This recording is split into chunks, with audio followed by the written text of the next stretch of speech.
And in that long-range process of making America Muslim, all of America Muslim, then we have to have some actual short-range goals. We have to have some way of dealing with them and know how we're going to deal with them and in which ways, and be very calculated about it, or else we will not accomplish our goals. I want you to watch this clip carefully. Several years ago, Imam Mohammad Tawhidi appeared in an interview where he played a remarkable recording from 1989. The woman speaking is Sharifa Alkhateeb, a prominent American Muslim educator and activist. In the recording, she talks about what she calls the long-range process of making America Muslim, all of America Muslim. She discusses creating Islamic systems, setting short-range goals, and being calculated about achieving those goals. Again, this was 1989. Now, decades later, with growing debates in America over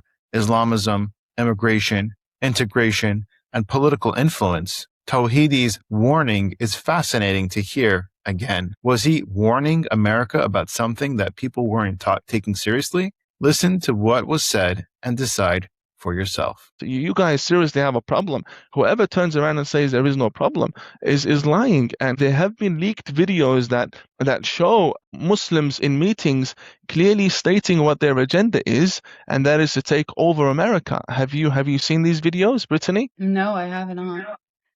Okay. Would you mind if I played it for you? Absolutely. Just hold it. You can hold it up to the camera. Yeah, I'll play it for you. And I also played this for one of the brothers in an interview. But this is some serious business.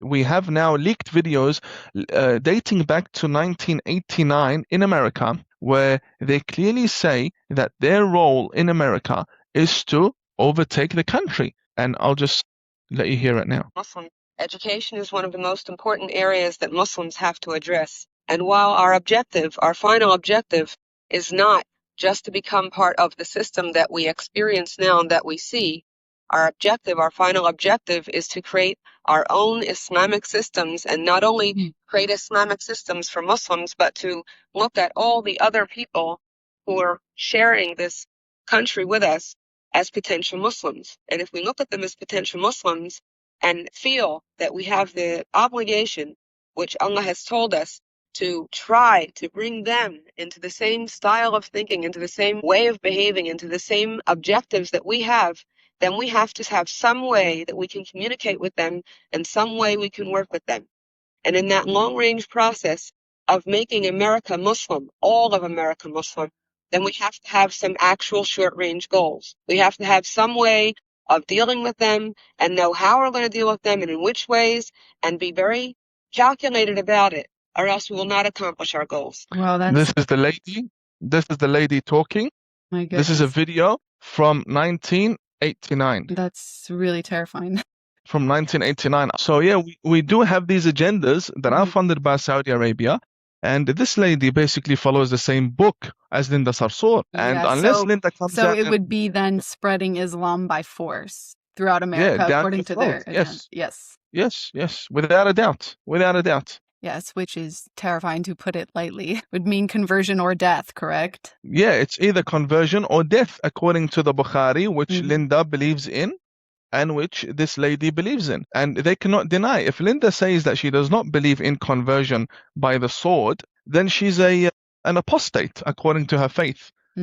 You can't not believe in conversion by sword, because her grandparents became Muslim by the sword to begin with. If she's from Palestine, and then Islam emerged from Arabia to Palestine. Yes, the Prophet Muhammad was visiting Palestine, Jerusalem during his life. However, he was amongst a Jewish and Christian majority, and he didn't have the resources to spread his religion and fight during that time. Not at all. So it couldn't have been done during the time of Prophet Muhammad. So it had to have been done during the time of the caliphs who ruled this area. And when they came to the Jews and Christians, and they forced them into Islam. If Sister Linda is from that very area, from that geographic area, then her ancestors are actually Christians who converted from Judaism.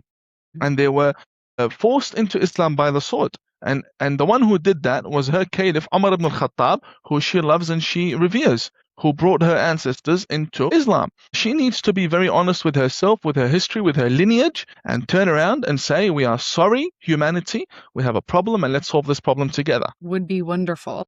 So for my final question then, in regards to the Muslims who have already either immigrated to different parts of Western civilization, or who were either maybe born there and have been radicalized, what is the solution then? Because obviously there are radical Muslims living in the West right now. What do you believe is a solution to this problem? Because obviously if we don't do something, it's just going to keep happening. The terrorists.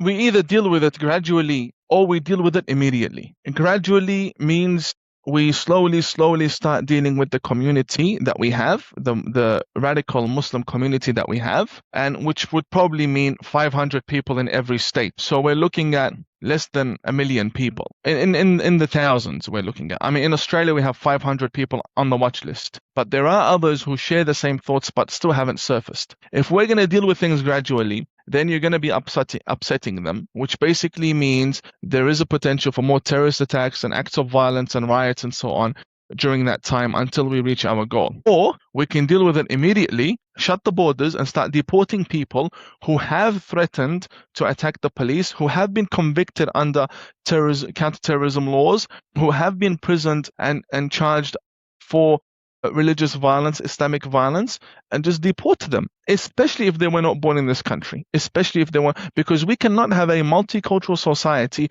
on the expense of our nation's blood. We don't want that. And I'm not here trying to incite fear or anything like that, but it's more of raising awareness as to how this matter needs to be looked into in the future. What the problem is, everyone killing is a Muslim from these terrorist attacks, and they don't kill in the name of Jesus, they don't kill in the name of Moses, they kill in the name of Muhammad, and they kill in the name of Allah. So your Muhammad, clearly there's a problem with your version of Muhammad, because we have peaceful Muslims such as the Ahmadiyya, peaceful Muslims such as myself, who don't go around killing. In fact, there are Muslims that are actually victims of ISIS, and they don't even defend themselves against ISIS because they don't believe in politics, in religion, and a military branch within the government. So I know, as you said, that the majority of Muslims do follow and believe in the more radical and violent and murderous version of Islam. So given that knowledge, do you support Muslims immigrating to the West? Muslims migrating to the West are not all religious Muslims. Many Muslims migrating to the West actually want to get away from the Islamic governments and Islamic culture. So when looking at Muslim migration to the West, some of them are actually converts to Christianity, some of them are ex-Muslims, some of them are complete atheists, some of them just don't want anything to do with religion. So just because the name's Muhammad or Hussein, it doesn't mean they actually practice Sharia law. Yes, so maybe then to rephrase, would you support then a vetting process? Well, a vetting, a very strict filtration, and a temporary ban. A temporary ban is what I would suggest the most, yes. Yes, okay. Well, yeah, I mean, many of us, at least on the right, do think that that's a very reasonable thing, and really didn't understand the outrage when President Trump proposed the ban, even though it wasn't a ban. It was a travel ban for 90 days. But the outrage was unbelievable surrounding it. So that really confused us. But so what then is your advice to just the average people who are, whenever a terrorist attack happens, who are lashing out against those who are trying to speak out against what's happening regarding Islam? Because I know I've seen you tweet about it after terror attacks. There are so many people that just automatically say, as you said, what Linda Sarsour says, it's not all Muslims, but they're not actually opening themselves to a debate. So what would you say to these people? Whenever terrorist attacks happen, it just reflects the amount of power and control our government has. There are countries that go on for 10, 20 years without a terrorist attack. There are countries like that. That shows you the strength of intelligence, the cooperation of the government departments, and so on. Whenever a terrorist attack happens and a country declares a state of emergency, that basically means that the country doesn't know what it's doing. It needs an emergency meeting to figure things out. And for a country to reach that stage, that's very sad. And a respected government is a respected government that has strong borders for its country and does not allow radicals to undertake terrorist attacks under its watch. When you see people going around radicalizing youth, radicalizing people, Stop playing the victim card for them, because they thrive and they actually grow, and they spread. Radicalization spreads because of the tolerance of the left. Sometimes tolerance is good, but when it's actually tolerance that is paving the way for terrorism, then the left would be guilty of terrorism as well. Now, not all of the left are wrong. Many of the left are just very neutral people who Yes. don't want to do anything. And there are some really good people out there that I would support and love and care. Me being someone who believes that my mission is a mission of peace, I embrace everyone, the left and the right, and I love them all. But there are specific politicians that brainwash these poor innocent crowds and turn them into leftist activists that go online and start cursing and insulting.